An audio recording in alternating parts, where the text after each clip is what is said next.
നിങ്ങൾക്കറിയാം, ഈ ചൂട് തട്ടുന്ന സമയത്ത് ഈ റെയിൽവേയുടെ ഈ ട്രാക്ക് ലേശൊരു ഗ്യാപ്പ് ഇടും അവർ. എന്ന് വെച്ചാൽ ഈ ചൂട് തട്ടുന്ന സമയത്ത് അതിനൊരു എക്സ്പാൻഷനുണ്ട്.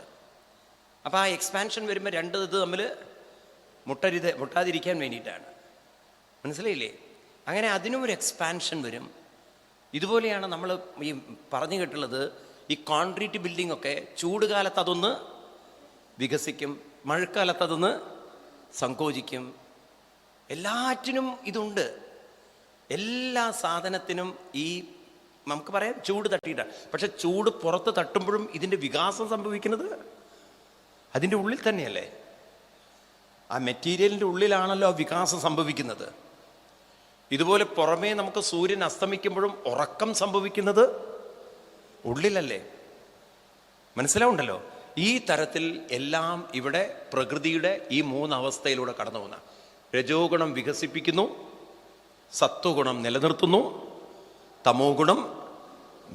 ഇത് അനസ്യൂതം ശ്രീമൂലമായ പ്രകൃതിങ്കൽ തുടങ്ങി ജനനാന്ത്യത്തോളം, ജനന അന്ത്യത്തോളം, ഏത് മുതൽ? ജനനം മുതൽ മരണം വരെ അതങ്ങനെ അനസ്യൂതം കടന്നു പോകുമ്പോൾ പരമഹാമായതൻ്റെ ഗതി ജന്മങ്ങളും പല കഴിഞ്ഞാലുമില്ല അവധി. ഇതിനൊരു അവസാനമില്ല എന്നാണ്. എത്ര ജന്മങ്ങൾ കഴിഞ്ഞാലും ഇതിനൊരു അവസാനമില്ല. എന്തുകൊണ്ടാണ് അവസാനമില്ലാത്തത്? കർമ്മത്തിനും പരമനാരായണായ നമഃ.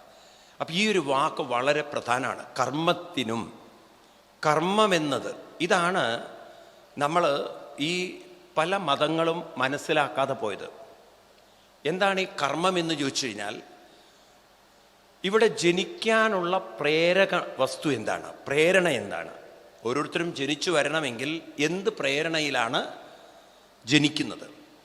ഇപ്പം ഇതര മതങ്ങളൊക്കെ പറഞ്ഞ് പഠിപ്പിച്ചിട്ടുള്ളത് ഇതെല്ലാം ദൈവകൽപ്പന കൊണ്ടുണ്ടായതാണ്.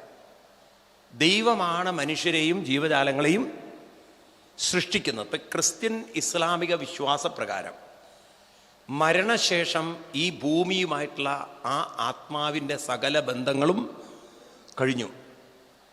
എനിക്കതിനോട് കുറേ വിയോജിപ്പുള്ളത് എന്താണെന്ന് വെച്ചാൽ, മരിച്ചു കഴിഞ്ഞു കഴിഞ്ഞാൽ ആ ആത്മാവിൻ്റെ അവസ്ഥയെക്കുറിച്ച് ഇതുവരെ ഒരാൾക്കും എവിടെ പോകുന്നു, എങ്ങനെ പോകുന്നു എന്ന് തെളിയിക്കാൻ പറ്റിയിട്ടില്ല.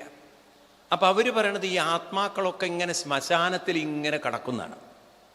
നമ്മൾ ഈ ബസ് കാത്തിരിക്കുന്ന പോലെ, വലിയ ബസ് സ്റ്റേഷനിൽ ബസ് കാത്തിരിക്കുന്ന പോലെ, അല്ലെങ്കിൽ റെയിൽവേ സ്റ്റേഷനിൽ ട്രെയിൻ കാത്തിരിക്കുന്ന പോലെ ആത്മാക്കൾ കാത്തിരിക്കും. എനിക്ക് തോന്നുന്നു ബെറ്റർ ആൻസർ ഈ റെയിൽവേ സ്റ്റേഷനാണ്. രണ്ട് അപ്പുറത്തും ഇപ്പുറത്തും ഡബിൾ ട്രാക്കുള്ള ഒരു 2 പ്ലാറ്റ്ഫോമുള്ളൊരു സ്റ്റേഷനാണ് ഈ ശ്മശാനം എന്ന് പറയുന്നത്. അതെന്താ 2 ട്രാക്ക്? ദൈവം അവിടെ ഇരുന്നിട്ട് ഒരു ട്രെയിൻ സ്വർഗത്തിലേക്കുള്ളതും ഒരു ട്രെയിൻ നരകത്തിലേക്കുള്ളതാണ്. ഇപ്പം മരിച്ചവരെയൊക്കെ ദൈവം അവരുടെ മെറിറ്റ്സ് നോക്കും. എന്ന് വെച്ചാൽ അവർ പുണ്യം ചെയ്തിട്ടുണ്ടോ ഇല്ലേ എന്നുള്ളത്. അപ്പം ദൈവത്തിൻ്റെ ലിസ്റ്റിൽ കുറേ ചോദ്യങ്ങളുണ്ട്. ഒരു സീരീസ് ഓഫ് ക്വസ്റ്റ്യൻ ഉണ്ട്. നിങ്ങൾ ഇപ്പം മുസ്ലിമാണെങ്കിൽ സക്കാത്ത് കൊടുത്തിട്ടുണ്ടോ? നിങ്ങൾ പള്ളിയിൽ അച്ഛന് കാശ് കൊടുത്തിട്ടുണ്ടോ? ക്രിസ്ത്യാനിയാണെങ്കിൽ നിങ്ങൾ ഇത്ര നോയമ്പെടുത്തിട്ടുണ്ടോ? നിങ്ങൾ ഹലാല് വെണ്ടയ്ക്ക കഴിച്ചിട്ടുണ്ടോ? ഹലാല് വെണ്ടയ്ക്കും ഹലാലുണ്ടത്രേ. അതായത് മന്ത്രം ചൊല്ലുമ്പോൾ വെണ്ടയ്ക്ക ഇങ്ങനെ ആടുമ്പോൾ അവർ കട്ട് ചെയ്യും. അപ്പോൾ വെണ്ടയ്ക്ക പറയണത്രേ, നീ എന്നെ കട്ട് ചെയ്തോളൂ എന്ന്. എനിക്ക് മനസ്സിലാവുന്നില്ല ഈ ഹലാല് വെണ്ടയ്ക്കയിലുണ്ടോന്ന്. പരിപ്പിലൊക്കെ ഹലാലുണ്ടെന്നാണ് പറഞ്ഞത്. അതായത് മുസ്ലിയാർ ഈ എന്തോ മന്ത്രമൊക്കെ ചൊല്ലി അയാളുടെ ഉമിനീരൊക്കെ കുറച്ചാക്കി കഴിഞ്ഞാൽ അങ്ങനെ ആക്കുന്ന സാധനത്തിൻ്റെ പേരാണത്രേ. എനിക്കിതിൻ്റെ ലോജിക്ക് ഒരിക്കലും പിടികിട്ടിയിട്ടില്ല ഇവരെന്താ ഈ പറയണത് ഹലാൽ എന്നുള്ളത്. കാരണം കോഴിയുടെ മുഖത്ത് വെള്ളം ഒഴിച്ചാൽ അതിങ്ങനെ തലയാട്ടും. അപ്പോൾ അവർ പറയണം സമ്മതം കൊടുത്തിരിക്കുകയാണ് അത്രേ കൊല്ലാൻ.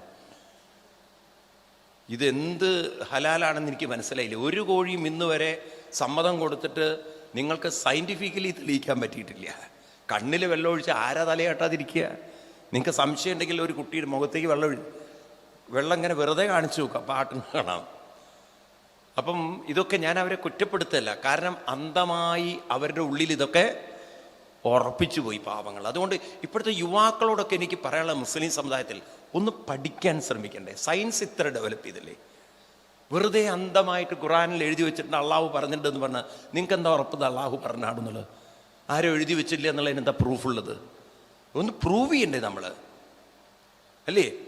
ഇപ്പം നമ്മൾ പഠിക്കുകയാണ് 100 ഡിഗ്രി സെൽഷ്യസിൽ നിങ്ങളൊരു സാധനം ചൂടാക്കിയാൽ ചൂടാവില്ല. ഇത് തണുക്കുന്ന ഒരാൾ പറഞ്ഞാൽ നിങ്ങൾക്ക് ചെയ്തു നോക്കാം ചൂടാവില്ല എന്നുള്ള. അപ്പം ചൂടാവില്ല എന്നൊരുത്തം വിഡ്ഢി പറഞ്ഞു കഴിഞ്ഞാൽ നമ്മളത് വിശ്വസിക്കേണ്ട കാര്യമില്ല. അപ്പം ഇതുപോലെയാണ് മതവും ഒരു റിസർച്ച് ചെയ്യണം. അല്ലാതെ വിഡ്ഢിത്തരങ്ങൾ ഇങ്ങനെ ഒരാൾ എഴുതി വെച്ചത് നമ്മൾ ആവർത്തിക്കരുത്. അതുകൊണ്ടാണ് ഹിന്ദു മതത്തിൽ ഒരു ഗ്രന്ഥവും ബൈഹാർട്ട് പഠിക്കാൻ നമ്മളോട് പറയാത്തത്. നിങ്ങൾ ആ ശ്ലോകം ബൈഹാർട്ട് പഠിച്ചിട്ട് കാര്യമില്ല. നിങ്ങളുടെ ജീവിതത്തിൽ ആ ശ്ലോകം കൊണ്ട് എന്തെങ്കിലും മാറ്റമുണ്ടാക്കാൻ പറ്റിയിട്ടില്ലെങ്കിൽ ആ ശ്ലോകം തത്തമ്മേ പൂച്ച പോയിച്ച് ചൊല്ലിയിട്ട് എന്താ കാര്യം? നിങ്ങളുടെ അൾട്ടിമേറ്റ്ലി നിങ്ങളുടെ പേഴ്സണാലിറ്റിയിൽ ഒരു മാറ്റം സംഭവിക്കുന്നില്ലെങ്കിൽ. അതുകൊണ്ടാണ് കൃഷ്ണനൊക്കെ പറഞ്ഞത് അഭ്യാസേനത് കൗന്തേയ, നിങ്ങൾ ഈ ഉള്ളിൽ പറഞ്ഞിരിക്കുന്ന കാര്യം പരിശീലിച്ചാൽ മതി. നമുക്ക് കുറേ കഴിഞ്ഞാൽ ഈ പുസ്തകത്തിൻ്റെ ആവശ്യമില്ല. പുസ്തകം നമ്മൾ കുറേ കഴിഞ്ഞാൽ ഒഴിവാക്കണം. ഭാഗവതമായാലും ശരി, രാമായണമായാലും ശരി, കുറേ കഴിഞ്ഞാൽ പുസ്തകത്തിൻ്റെ ആവശ്യമില്ല. പിന്നെ നമ്മൾ മനസ്സ് ഈ പറഞ്ഞിരിക്കുന്ന പരബ്രഹ്മം നമ്മുടെ ഉള്ളിലുണ്ടെങ്കിൽ അത് അനുഭവിച്ചിട്ടേ ഞാനിവിടുന്ന് പോവുള്ളൂ. അതിനെൻ്റെ മനസ്സിനെ പ്രാപ്തമാക്കുക എന്നുള്ളതാണ് അടുത്ത ജോലി. അല്ലാതെ പരബ്രഹ്മം ഉള്ളിലുണ്ട് എന്ന് പറഞ്ഞിട്ട് ഇങ്ങനെ നമ്മൾ ഭ്രമിച്ചുകൊണ്ടിരുന്നിട്ട് എന്താ കാര്യം? പരബ്രഹ്മം ഉള്ളിലുണ്ട് നമ്മൾ പഠിക്കുമ്പോൾ ആ പരബ്രഹ്മത്തെ ഒന്ന് അറിയാൻ, അനുഭവിക്കാൻ നമ്മളൊരു പരിശ്രമം വേണ്ടേ? അപ്പം അതുകൊണ്ടാണ് ജ്ഞാനം അഭ്യാസത്തിലേക്ക് പോയിട്ടില്ല എങ്കിൽ ആ ജ്ഞാനം നമുക്കൊരു വെറും പുസ്തകജ്ഞാനമായിട്ട് മാറും. ഞാൻ പറഞ്ഞു വരുന്നത്, ഇങ്ങനെ കുറേ ആത്മാക്കൾ സ്വർഗത്തിലേക്ക് പോകുന്നു, കുറേ ആത്മാക്കൾ നരകത്തിലേക്ക് പോകുന്നു. ഒരു കാര്യം ഉറപ്പാണ്, നിങ്ങൾ വളരെ ശ്രദ്ധിച്ചാൽ നിങ്ങൾക്ക് ഇതിനൊക്കെ ഉത്തരവുണ്ട്.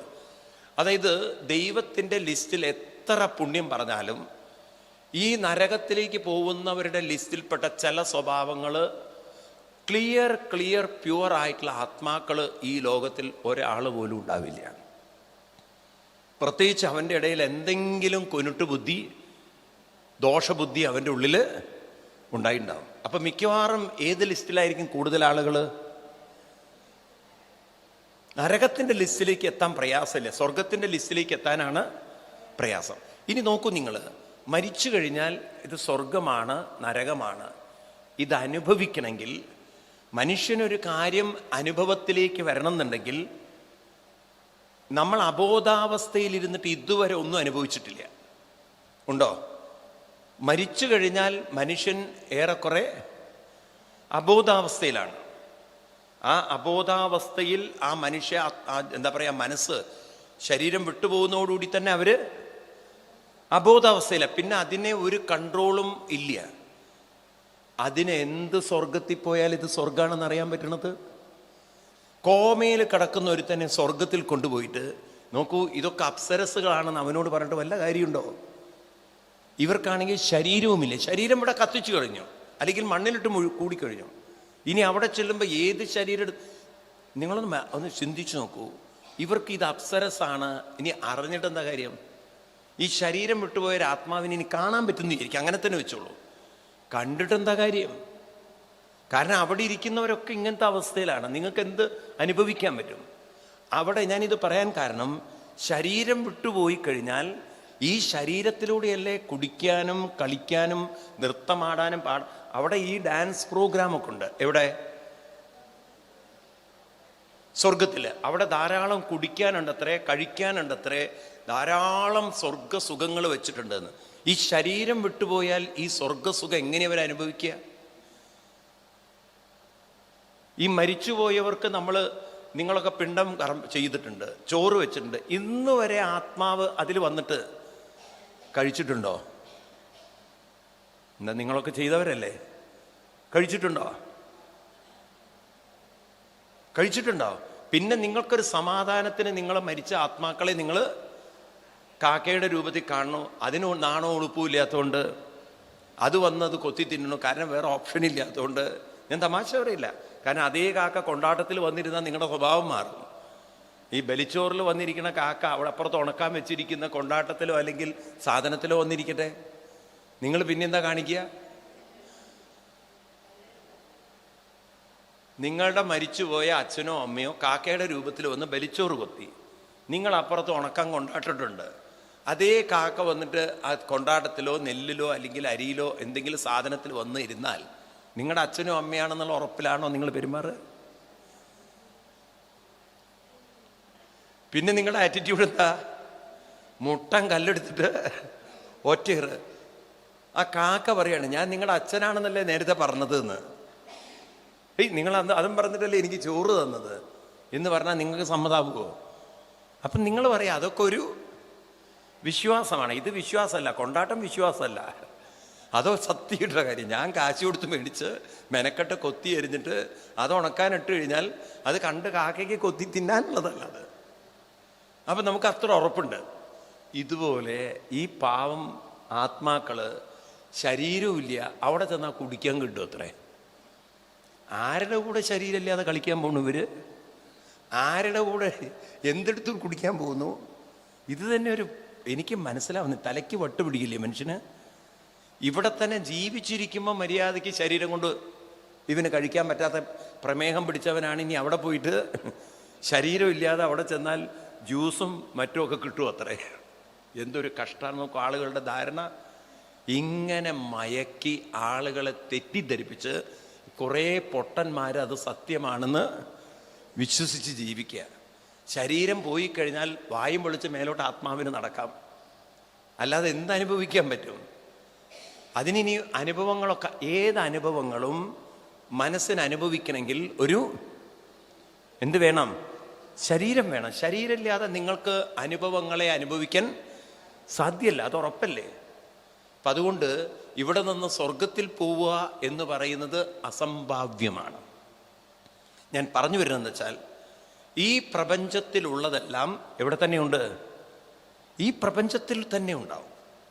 ഇവിടെ നിന്ന് എങ്ങോട്ടും ഈ ഊർജം പോകുന്നില്ല. അപ്പൊ എന്താണ് ഈ പ്രപഞ്ചത്തിൽ തന്നെ അതിനെ പിടിച്ചു നിർത്തുന്ന ഘടകം? കർമ്മമാണ്. ഇന്ന് നമ്മൾ നേരത്തെ പറഞ്ഞു, മോഡേൺ സയൻസ് ഹിന്ദു മതത്തിലേക്കാണ് എത്തിക്കൊണ്ടിരിക്കുന്നത്. മോഡേൺ സയൻസ് ഇപ്പം എത്തിപ്പറയുന്നത് ഓരോ മനുഷ്യനും ജനിക്കുന്ന സമയത്ത് അവരിലൊരു ജനറ്റിക് കോഡുണ്ട്. നിങ്ങൾ കേട്ട് കാണാം, ഇപ്പോൾ ഈ മനുഷ്യൻ്റെ ഈ DNA, RNA എന്നൊക്കെ പറയുന്ന അതിനെയൊക്കെ ഒരു ചിത്രീകരിക്കാൻ അവർക്ക് പറ്റിയിട്ടുണ്ട്, ചിത്രം വരയ്ക്കാൻ. അതുപോലെ മനുഷ്യൻ്റെ ഈ ശരീര ക്രമീകരണം മുഴുവൻ ചെയ്തിരിക്കുന്നത് അവൻ്റെ ജീനുകളാണ്.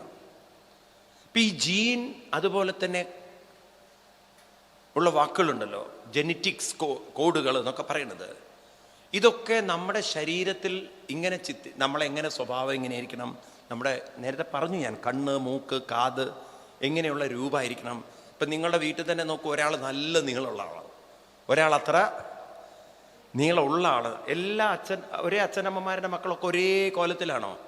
തീപ്പെട്ടിയുടെ കാര്യത്തിൽ നമ്മൾ കടങ്കഥ പറയും, ഒരമ്മ പെറ്റതെല്ലാം ഒരേപോലെ എന്നുള്ള തീപ്പെട്ടിക്കൊള്ളിയുടെ കാര്യത്തിലൊക്കെ. അല്ലെങ്കിൽ നിങ്ങളുടെ സ്വന്തം വീട്ടിലെല്ലാവരും ഒരേ സൈസാണോ? ആണോ? ചിലര് നല്ല വണ്ണമുള്ളവരായിരിക്കും, ചിലരാണെങ്കിൽ ജീവിതത്തിൽ ഇതുവരെ അന്നപ്രാശം കഴിച്ചിട്ടില്ല തോന്നും, ചിലവരാണെങ്കിൽ ജീവിതത്തിൽ എന്തോ അറിയില്ല, അവർ കഴിക്കണതൊക്കെ മേലോട്ടേക്കാണ് പോകണം, നീളം കൂടി വരിക. ചിലവരാണെങ്കിൽ എന്തോ തലയ്ക്കാരോ പണ്ട് കൊണ്ടിടിച്ചതാണോ അറിയില്ല, താഴേക്ക് പോകണു. ഇതൊക്കെ ആരാ തീരുമാനിച്ചത്? അമ്മ പറഞ്ഞു വയറിലിരിക്കുന്ന സമയത്ത് ഇത് ചെറുതാവട്ടെ അല്ലെങ്കിൽ ഇത് വലുതാവട്ടെ. അമ്മയാണോ തീരുമാനിച്ചത്? അച്ഛനാണോ തീരുമാനിക്കുന്നത്? ആരാ തീരുമാനിച്ചത്? ഇത് തീരുമാനിക്കുന്നത്, നിങ്ങളുടെ സ്വഭാവം തീരുമാനിക്കുന്നത് ജീനുകളാണ്. അതിന്ന് ഏറെക്കുറെ സയൻസ് കണ്ടെത്തിയിരിക്കുകയാണ്. എല്ലാവരിലും അവരുടെ സ്വഭാവത്തെയും രൂപത്തെയും തീരുമാനിക്കുന്ന ഒരു ജീൻ ഘടകമുണ്ട്. നിങ്ങൾ കേട്ട് കാണല്ലോ ഈ വാക്കുകളൊക്കെ. പക്ഷെ അവിടെ ഇനിയും കുറച്ചുകൂടി ക്ലാരിറ്റി സയൻസിന് വരാണ്ട്. ഈ ജീൻ എന്ന് പറയുമ്പോൾ പാവങ്ങൾ അപ്പോഴും തെറ്റിദ്ധരിച്ചിരിക്കുന്നത്, സയൻസ് അതിനെക്കുറിച്ചൊരു പൂർണ്ണമായൊരു ക്ലാരിറ്റി തന്നിട്ടില്ല. അപ്പം ജീനിനെ തീരുമാനിക്കാൻ സാധിക്കുമെങ്കിൽ സാധന ചെയ്യുന്ന നമ്മൾ മനസ്സിലാക്കണം, തീരുമാനിക്കാൻ സാധിക്കുന്ന ഊർജം അതെപ്പോഴും നിങ്ങൾ ചങ്ങല വിടാതെ പിടിച്ചോളണം. ഒരു കാര്യം തീരുമാനിക്കാൻ സാധിക്കുന്നത് മാംസപിണ്ഡത്തിന് പറ്റില്ല.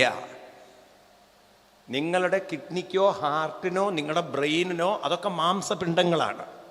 ഇപ്പം മാംസപേശികൾക്ക്, മാംസ സെല്ലുകൾക്ക് വെറും കാർബോഹൈഡ്രേറ്റും അതുപോലുള്ള കാർബണും മറ്റുമായിട്ടുള്ള സാധനങ്ങൾക്ക് ഇതിനെ തീരുമാനിക്കാനുള്ളൊരു കഴിവില്ല. തീരുമാനിക്കാൻ കഴിവുണ്ടാവണമെങ്കിൽ കണക്ട് ചെയ്തില്ലേ നിങ്ങൾ? ഒരു വാക്ക് നമ്മൾ എപ്പോഴും മുറുകെ പിടിക്കണം. തീരുമാനിക്കാൻ കഴിയണമെങ്കിൽ ബോധം വേണം. അപ്പൊ ഈ ജീൻ ഏതുമായി ബന്ധപ്പെട്ടതായിരിക്കണം? ആ വാക്ക് നിങ്ങൾ മറക്കരുത്. ജീൻ, ഈ എന്താ പറയുക, ബോധം എന്നുള്ളത്. എന്ത് തീരുമാനിക്കണോ ബോധമില്ലാതെ തീരുമാനിക്കാൻ പറ്റില്ല. അപ്പോൾ ഒരു ബോധശക്തിയാണ് ഇതിനെ തീരുമാനിക്കുന്നതെങ്കിൽ ജനിക്കുന്ന നിമിഷം തന്നെ നമ്മൾ എന്തുമായിട്ടാണ് വന്നത്? ബോധവുമായിട്ടാണ് വന്നത്. അപ്പൊ ബോധവും ഈ ശരീരവും രണ്ടും സെപ്പറേറ്റ് ചെയ്യാൻ പറ്റാത്തത് തന്നെയാണ്. സെപ്പറേറ്റ് ചെയ്യാൻ പറ്റില്ല പറഞ്ഞു കഴിഞ്ഞാൽ അർത്ഥം സെപ്പറേറ്റ് ചെയ്യാൻ പറ്റില്ല എന്നുള്ളതല്ല. ഇത് രണ്ടും പാരലായിട്ട് ഒരുമിച്ച് ഉള്ളത് തന്നെയാണ്, ഒന്നിൽ നിന്നല്ല. ഈ ഇവർ പറയുന്നതിലുള്ളൊരു തെറ്റുണ്ടല്ലോ, ചില സയൻസിൻ്റെ ചില ആളുകൾ, ഈ യുക്തിവാദി എന്നൊക്കെ പറയുന്ന ആളുകൾ പറയുന്നില്ല, നിങ്ങൾ ശ്രദ്ധിച്ചാലേ മനസ്സിലാവുള്ളൂ. അവർ തെറ്റിദ്ധരിച്ചിരിക്കുന്ന ബ്രെയിനിൽ നിന്നാണ് ഈ ബോധമുണ്ടാവുന്നതാണ്. ബോധചിന്ത എവിടെ നിന്ന്? ബ്രെയിനിൽ നിന്ന്. അപ്പം ബ്രെയിനിൻ്റെ കുറേ കെമിക്കൽ പ്രോസസ്സിൽ നിന്നാണ് ബോധമുണ്ടാകുന്നത്. യുക്തിവാദികൾ എപ്പോഴും അങ്ങനെയാണ് കരുതുന്നത്. എന്നാൽ ഞാൻ ചോദിക്കട്ടെ, നിങ്ങൾ ഈ സയൻസ് തന്നെ എടുത്തു നോക്കുക. ഈ ബ്രെയിനും ഇന്ന ഭാഗത്താണ് ഡെവലപ്പ് ചെയ്യേണ്ടത്, അതിങ്ങനെയാണ് ഡെവലപ്പ് ചെയ്യേണ്ടത്, അതിൽ ഇന്ന ചിന്തയാണ് ഉണ്ടാവേണ്ടത് എന്നതാരാ തീരുമാനിക്കുന്നത്? സയൻസ് പ്രകാരം. സയൻസ് പ്രകാരം. ഞാൻ നമ്മുടെ ഇതല്ല, എന്താ പറയുക, ആത്മീയതയല്ല സംസാരിക്കുന്നത്. സയൻസ് പറയുന്നത് ഇതൊക്കെ തീരുമാനിക്കാൻ, ഈ ബ്രെയിൻ ഇങ്ങനെയാവണം എന്നൊക്കെ തീരുമാനിക്കണമെങ്കിൽ, കൂടെ വന്നില്ലേ നിങ്ങൾ? നേരത്തെ പറഞ്ഞല്ലോ, ഏതാ ശബ്ദം? ഇതൊക്കെ തീരുമാനിക്കുന്ന ജീനുണ്ടെന്ന്. അപ്പൊ ഈ ജീൻ നേരത്തെ ഉണ്ടായാലല്ലേ ബ്രെയിൻ ഇങ്ങനെയാവണമെന്ന് തീരുമാനിക്കാൻ പറ്റുള്ളൂ. തീരുമാനമെടുക്കാൻ കഴിയുന്ന ഒരു ജീൻ നേരത്തെ ഉണ്ടെങ്കിലല്ലേ നമ്മുടെ ആന്തരിക ശരീരഘടന പോലും ഇങ്ങനെയാവണമെന്ന് തീരുമാനിക്കാൻ പറ്റുള്ളൂ. മനസ്സിലായില്ലേ ഇപ്പോഴും? അപ്പൊ അത് ബ്രെയിൻ ഡെവലപ്പ് ചെയ്തതിന് ശേഷമാണ് ഈ ബോധം വരുന്നതെന്ന് പറഞ്ഞാൽ, ഈ ജീൻ തീരുമാനിക്കാൻ കഴിവുള്ളതാണെങ്കിൽ അത് കണക്ട് ചെയ്യില്ലേ നിങ്ങൾ? ജീനിന് തീരുമാനിക്കാനുള്ള കഴിവുണ്ടെങ്കിൽ അത് നേരത്തെ ഉണ്ട്. അത് ഏത് സ്വഭാവമുള്ളത്? വന്നില്ല. അതായത് ജീനിന്, നിങ്ങൾ ഈ വാക്കുകൾ തീരുമാനിക്കുക എന്ന് പറഞ്ഞാൽ അത് ഏത് ശക്തി കൊണ്ടേ തീരുമാനിക്കുള്ളൂ? ബോധശക്തി കൊണ്ടേ തീരുമാനിക്കുള്ളൂ. ഞാനത് ക്ലാരിറ്റി നിങ്ങൾക്ക് തരികയാണ്. ബോധശക്തി ഇല്ലാതെ ജീനിന് ഒരിക്കലും തീരുമാനിക്കാൻ പറ്റില്ല. അപ്പൊ ഈ ജീൻ തീരുമാനിക്കേണ്ടേ ബ്രെയിൻ ഇങ്ങനെയാവണമെന്ന്.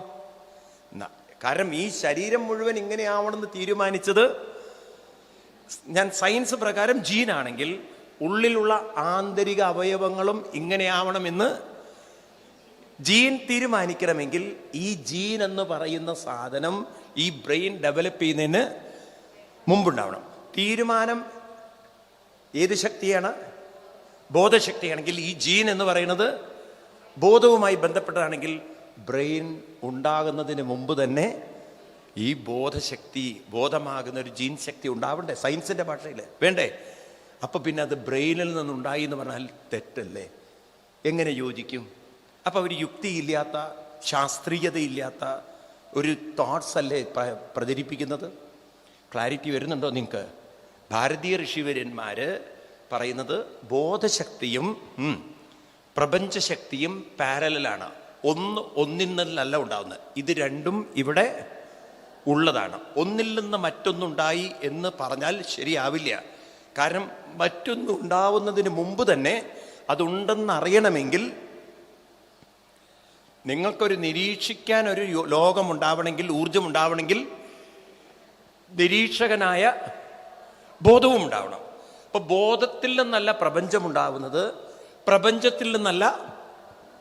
ഇത് രണ്ടും ഇവിടെ ഉള്ളതാണ്. ശിവനും ശക്തിയും ഇവിടെ ഉള്ളതാണ്. മനസ്സിലാവുണ്ടല്ലോ? ഈ രണ്ട് ശക്തിയും ഇവിടെ എന്നും ഉള്ളതാണ്. ഒന്നിൽ നിന്നല്ല ഒന്നുണ്ടായത്. അപ്പൊ പിന്നെ അടുത്ത ചോദ്യം വന്നോ, എങ്കിൽ ഈ പ്രപഞ്ചം ഇങ്ങനെ വികസിക്കാൻ കാരണം നിങ്ങൾ പറഞ്ഞു ത്രിഗുണങ്ങളാണ്, രജോ ഗുണം, സത്വ ഗുണം, തമോ ഗുണം. മനസ്സിലായി. ഈ രജോ ഗുണത്തിന് ഇതിനെ വികസിപ്പിക്കാൻ പ്രേരണ കൊടുക്കുന്നത് ആരാണ്?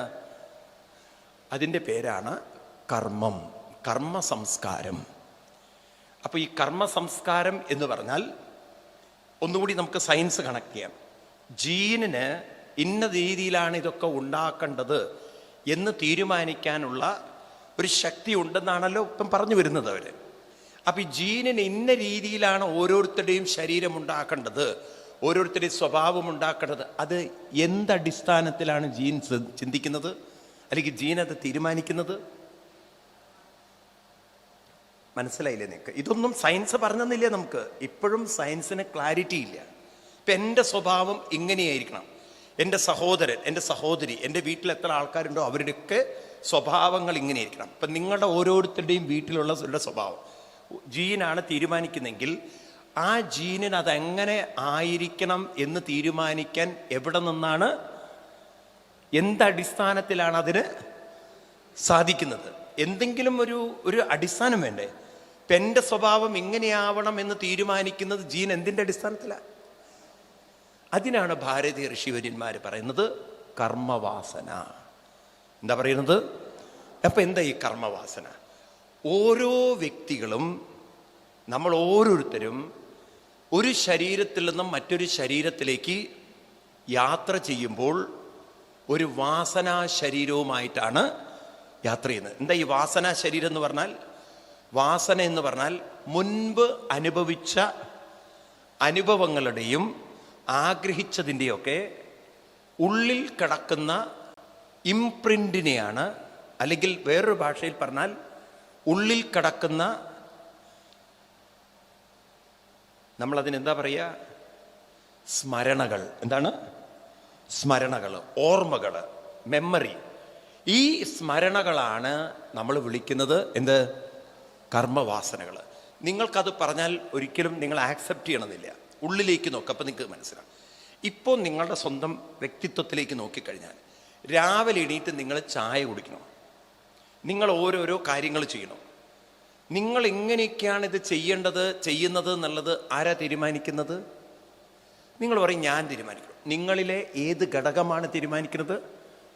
നിങ്ങൾ ഉണ്ടാക്കി വെച്ചിരിക്കുന്നൊരു വാസനയുണ്ട്. അപ്പം നിങ്ങളുടെ ഒരു ഓർമ്മയ്ക്കനുസരിച്ചാണ് നിങ്ങൾ പറയൂ, നിങ്ങളുടെ ഓർമ്മയിൽ നിന്ന് ചില ചിന്തകൾ കടന്നു വരുന്നു. ആ ചിന്തകൾക്കനുസരിച്ചാണ് നിങ്ങൾ ചെയ്യുന്നത്. അപ്പം നിങ്ങൾ പറയും എനിക്ക് ഇത് ഇങ്ങനെ അറിയുള്ളൂ, ഇങ്ങനെ അല്ലാതെ എനിക്കറിയാൻ സാധ്യമല്ല. അപ്പം നിങ്ങളുടെ ഉള്ളിൽ എന്ത് തരം ഓർമ്മയാണോ അതിനനുസരിച്ച്. ഇപ്പോൾ ഉദാഹരണത്തിന് നിങ്ങൾക്ക് ആരെങ്കിലും ഒരു കാര്യം പഠിപ്പിച്ചു തരികയാണ്, നോക്കൂ നിങ്ങൾ ഇത്രയും സമയം എടുത്തിട്ട് ഇത് കഴുകേണ്ട കാര്യമില്ല, എളുപ്പത്തിലൊരു വഴിയുണ്ടെന്ന് എന്ന് പറയുമ്പോൾ നിങ്ങൾ പറയും എനിക്ക് ആ ടെക്നിക്ക് അറിയില്ല. പിന്നെ അവർ പറഞ്ഞ രീതിയിൽ നിങ്ങൾ ചെയ്യാൻ തുടങ്ങിക്കഴിഞ്ഞാൽ അത് നിങ്ങളുടെ ഒരു സ്മരണയായി, സംസ്കാരമായി മാറുമ്പോൾ പിന്നെ നിങ്ങൾ അതിനനുസരിച്ച് ചെയ്യാൻ തുടങ്ങും. അപ്പം നിങ്ങൾ ഒരു പ്രവൃത്തി ചെയ്യാൻ പ്രേരിപ്പിക്കുന്നത് നിങ്ങൾ മുൻപ് ചെയ്ത പ്രവൃത്തിയുടെ ഒരു വാസന അല്ലെങ്കിൽ സ്മരണയാണെങ്കിൽ ചോദ്യം ഇത്രയേ ഉള്ളൂ, ജനിച്ചു വരുന്ന കുട്ടികളിൽ പല സ്മരണകളും ഉണ്ടല്ലോ. അതുകൊണ്ടല്ലേ കുട്ടികൾ സ്വപ്നം കാണുന്നതും കുട്ടിയുടെ ഓരോ ചേഷ്ടകളുടെ പിന്നിലും എന്തുണ്ട്? ചില സ്മരണകളുണ്ട്. ആ സ്മരണകൾക്കനുസരിച്ചാണ് കുട്ടി പെരുമാറുന്നത്. നമ്മൾ ശ്രദ്ധിക്കാതെ പോകുന്ന ഒരു കാര്യമാണ്. അതുകൊണ്ടാണ് ഹിന്ദുക്കൾ പോലും ഈ വിഡിത്തം പറയുന്നത്. നമ്മൾ പൂർവ്വജന്മത്തിൽ ഉണ്ടായിരുന്നു എന്നുള്ളതിന് എന്താ തെളിവ്? പലരും ചോദിക്കുന്നൊരു ചോദ്യമാണ്, വിഡ്ഢിത്തരമായൊരു ചോദ്യമാണ്. ഒരു കാര്യം നിങ്ങളൊക്കെ മനസ്സിലാക്കി വെക്കേണ്ടത്, ജന്മം എന്ന് പറയുന്നത് മുഴുവൻ നിങ്ങളുടെ ഉള്ളിലുള്ള കർമ്മ വാസനകൾ അഥവാ ഓർമ്മകളാണ് ജനിക്കുന്നത്. ആരാണ്? ഓർമ്മകളാണ് ജനിച്ചു വരുന്നത്. നിങ്ങളുടെ ഓർമ്മകളാകുന്ന ചിന്തകൾക്കാണ് ജനനമുള്ളത്. ഓർമ്മകളില്ലെങ്കിൽ ചിന്തകളില്ലേ? ഈ ഓർമ്മകൾ എന്തിനെ കുറിച്ചാണ്? മുമ്പ് അനുഭവിച്ച അനുഭവങ്ങളുടെ ഓർമ്മകളാണ്. ഇപ്പൊ ഒരു പശുക്കുട്ടി ജനിച്ച ഉടനെ തന്നെ അതിനറിയാം എവിടെയോ, ആരാ അതിനെ പ്രേരിപ്പിക്കണം? അതിൻ്റെ കൈയും കാലും ആണോ?